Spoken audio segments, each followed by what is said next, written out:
बिस्मिल्लाहिर्रहमानिर्रहीम। जनरल कमर जावेद बाजवा को तौसीह देने के हवाले से ये हुकूमत पुरज़्म है। शहबाज शरीफ साहब तौसीह देना चाहते हैं। इस हवाले से मुख्तलिफ़ किस्म की कार्रवाइयाँ जारी हैं। आर्मी एक्ट में तरमीम करने की कोशिश भी हो रही है और उसके साथ साथ शहबाज शरीफ को कोरोना लग गया है। इस हवाले से भी यही बात हो रही है कि शहबाज शरीफ का ये कोरोना भी मामलात को उसी तरफ ले जा रहा है। जनरल कमर जावेद बाजवा साहब को खुदकार तरीके से एक्सटेंशन दे दी जाएगी। पहले कानून में री अपॉइंटमेंट का लिखा हुआ है, अब उसमें री अपॉइंटमेंट को रिटेंशन में तब्दील किया जा रहा है। यानी वज़ीर आज़म साहब सिर्फ रिटेन करने की एक लाइन लिखेंगे जिसका मतलब बरकरार रखना है और उसके साथ ही फिर जनरल कमर जावेद बाजवा साहब की खुद ब खुद तौसीह हो जाएगी। इस हवाले से ये बात भी हो रही है कि शहबाज शरीफ साहब चूँकि बीमार हैं, उनको कोरोना हो गया है। 15 तारीख को कोरोना हुआ है। 29 नवंबर तक वो क्वारंटाइन में रहेंगे और इस दौरान किसी किस्म की मुशावरत नहीं हो सकेगी। वज़ीर आज़म साहब ना समरी मंगवाएंगे, ना उस पर दस्तखत होंगे।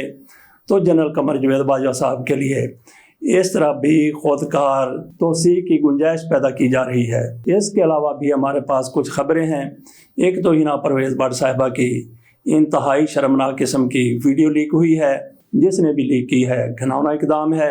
ये उसी तरह की वीडियो है जिस तरह की परवेज़ रशीद साहब की अपनी बनाई हुई वीडियो थी। इसी तरह हिना परवेज़ भट्ट साहिबा की तरफ से भी ये लगता है कि ये वीडियो उन्होंने खुद बनाई है और उसके बाद किसी अपने दोस्त को भिजवाई है। हमने ये बात की कि बादियो नज़र में ऐसा है, हो सकता है कि ये सारा कुछ किसी अदाकार का काम हो, किसी फनकार का काम, और इस मामले में सबसे ज़्यादा महारत मुस्लिम लीग नून के पास है और सबकी उस्ताद मरियम नवाज शरीफ साहिबा हैं। एक नया मोहरा सामने आया है, उमर फारूक ज़हूर, जो नया मोहरा ज़रूर है लेकिन किरदार पुराना है। इसकी तरफ से इमरान खान पर फरा पर ये इल्ज़ाम लगाए गए हैं कि उन्होंने किस तरह से दुबई में इनसे $2 मिलियन की घड़ी खरीदी थी, तोशा खाना वाली घड़ी। उमर फारूक ज़हूर ये कौन साहब हैं, कौन शख्सियत हैं? थोड़ा ही अरसा कबल मैं इन पर काम कर रहा था, एक स्टोरी कर रहा था। ये सोफिया मिर्ज़ा के शौहर हैं। सोफिया मिर्ज़ा और उमर फारूक ज़हूर के दरमियान मुकदमा चल रहा है। मुकदमा सोफिया मिर्ज़ा की तरफ से, जो पाकिस्तान की अदाकारा हैं, उनकी तरफ से दर्ज करवाया गया था कि इसने मेरी 2 बेटियों को अगवा कर लिया है। अगवा करने के बाद उनको दुबई ले गए हैं। जबकि उमर फारूक ज़हूर की तरफ से इसकी तरदीद की गई और उनकी बेटियां जो जवान हैं उनकी तरफ से भी कहा गया कि हमें अगवा नहीं किया गया, हम अपनी मर्ज़ी से अपने बाप के साथ आई हैं। तो उमर फारूक ज़हूर ये भी बड़ा फ़नकार है, बड़ा अदाकार है। इस पर कई फराड के मुकदमात हैं, नार्वे में मुकदमात हैं। जो मैंने कुछ अर्सा कबल सोफिया मिर्ज़ा और उमर फारूक के हवाले से काम किया था, उस पर वीलॉग बनाना और आर्टिकल लिखना मकसूद था, लेकिन दोनों काम नहीं हो सके। अब मैं कोशिश करूंगा कि वीलॉग की सूरत में उमर फारूक ज़हूर इनके कारनामे आपके सामने आ जाएं। बिल्कुल उसमें किसी किस्म की तब्दीली नहीं की जाएगी। जो काम था तकरीबन मुकम्मल था वो आपके सामने रख दिया जाएगा। ये वो साहब हैं जिनको इमरान खान की हुकूमत में लाइबेरिया का सफ़ीर मुकर्रर कर दिया गया था। इनका नाम ECL में था। ये पाकिस्तान से बाहर कई दफ़ा गए हैं, कई दफ़ा आए हैं, लेकिन इनका नाम फिर गुज़श्ता साल 2021 में लाहौर हाई कोर्ट के जस्टिस शुजात अली खान साहब की तरफ से फौरी तौर पर निकालने का हुक्म दे दिया गया। उन्होंने कहा कि एक बंदा जिसको सफ़ीर तैनात किया गया है उसका नाम आप किस तरीके से ECL में बरकरार रख सकते हैं। और उमर टीमा जिन्होंने पनामा केस के हवाले से बड़ा किरदार अदा किया था, ये पनामा स्टोरी ब्रेक करने वाले लोगों में शामिल थे, लेकिन जब मियां नवाज शरीफ साहब के गिरद शिकंजा कसा गया, उनको सज़ा हो गई, तो फिर इन्होंने पैंतरा बदल लिया। इनकी तरफ से भी उमर फारूक के हवाले से एक स्टोरी की गई जिसमें बताया गया कि इस बंदे ने कहाँ कहाँ पे किस किस तरह का फ्रॉड किया है। ये सारा कुछ हमारे वाली स्टोरी में मौजूद है। इसके अलावा नाज़रीन हम बात कर लेते हैं फेक न्यूज़ के हवाले से। कई फेक न्यूज़ सामने आ चुकी हैं जो ज़्यादातर इमरान खान के हवाले से हैं, और सारी की सारी सामने आने वाली फेक न्यूज़ झूठी खबरें बिल्कुल बुरी तरह से पिट चुकी हैं। एक एक करके हम उनके ऊपर बात करते हैं। सबसे बड़ी फेक न्यूज़ तो ये थी कि इमरान खान को गोली नहीं लगी, लेकिन इमरान खान ने अपने जख्म दिखाए तो सबको यकीन आ गया कि जो वो पहले कहा जा रहा था वो झूठ था, गलत बयानी थी। इमरान खान को वाकई गोलियां लगी हैं।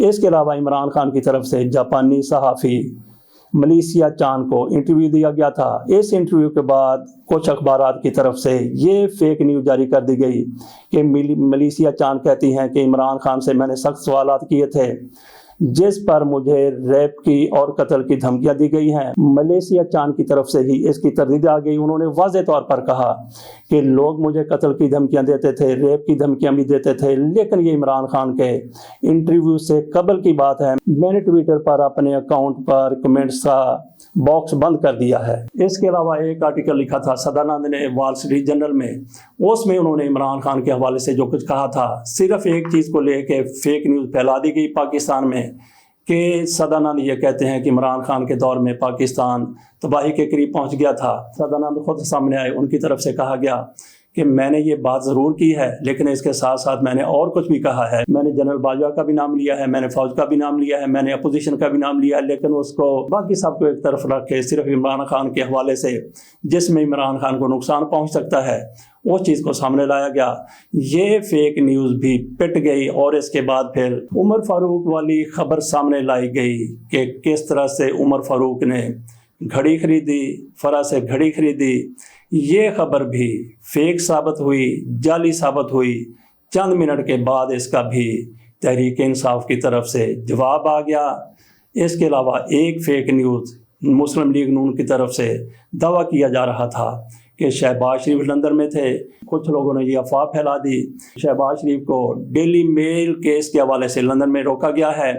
इसकी मुस्लिम लीग नून की तरफ से भरपूर तायद की गई, लेकिन उसके बाद जो वीडियो सामने आई है जिसमें बरतानवी हुकाम शहबाज शरीफ को वहीं पे रुकने के लिए कह रहे हैं, वो भी हम आपके सामने रखते हैं। वो फेक न्यूज़ नहीं थी जिसको मुस्लिम लीग नून वाले फेक न्यूज़ कह रहे थे। इसके अलावा एक और ख़बर भी है जिसको आप कुछ भी कह सकते हैं, तहरीक इंसाफ वाले और उनके हामी इसको फेक न्यूज़ कह रहे हैं। वो मियाँ शहबाज शरीफ को होने वाला कोरोना है। इस मामले को लोग इस तरह भी ले रहे हैं कि शहबाज शरीफ को पहले भी 2-3 दफ़ा कोरोना हुआ है और ऐन उन मौके पर कोरोना हुआ है जब उन्होंने अदालत में पेश होना था, उन पर फर्द जुर्म लगनी थी या कुछ और होना था। इसी तरीके से मरियम नवाज शरीफ साहिबा जब किसी मुश्किल में पड़ जाती थी, मीडिया में दूर रहना मकसूद होता था, तो उस वक्त उनको भी कोरोना हो जाता था। ऐसा ही शहबाज शरीफ के हवाले से कहा जा रहा है। ये खुद का तरीके से जनरल कमर जावेद बाजवा साहब को तौसीह देने के हवाले से कोरोना में मुबतला होकर बैठे हुए हैं, क्योंकि इन्होंने पीडीएम की लीडरशिप से मुलाकातें करनी थी और भी कई मुलाकातें इन्होंने करनी थी और कई काम भी इनकी तरफ से होने थे। कई असम्बलियाँ इनके पास आनी थी, कई असम्बलियाँ इनके पास से जानी थी। तो उनसे जान बचाने के लिए, उनसे जान छुड़ाने के लिए शहबाज शरीफ साहब को कोरोना हो गया है। इस फेक न्यूज़ का एक ये भी सबूत है कि शहबाज शरीफ के साथ जहाज़ में कितने लोग गए थे, वहाँ ये कितने लोगों से मिले हैं। एक बंदे को कोरोना हो जाए, उसके साथ मिलने वाले हर बंदे का टेस्ट होता है। टेस्ट से पहले वो क्वारंटाइन में चले जाते हैं, लेकिन इनमें से किसी एक का भी टेस्ट नहीं हुआ, किसी एक की तरफ से भी हिफाजती तदाबीर इख्तियार नहीं की गई। नाज़रीन, ये थी कुछ खबरें। अभी तक की इजाज़त दीजिए। अल्लाह हाफ़िज़।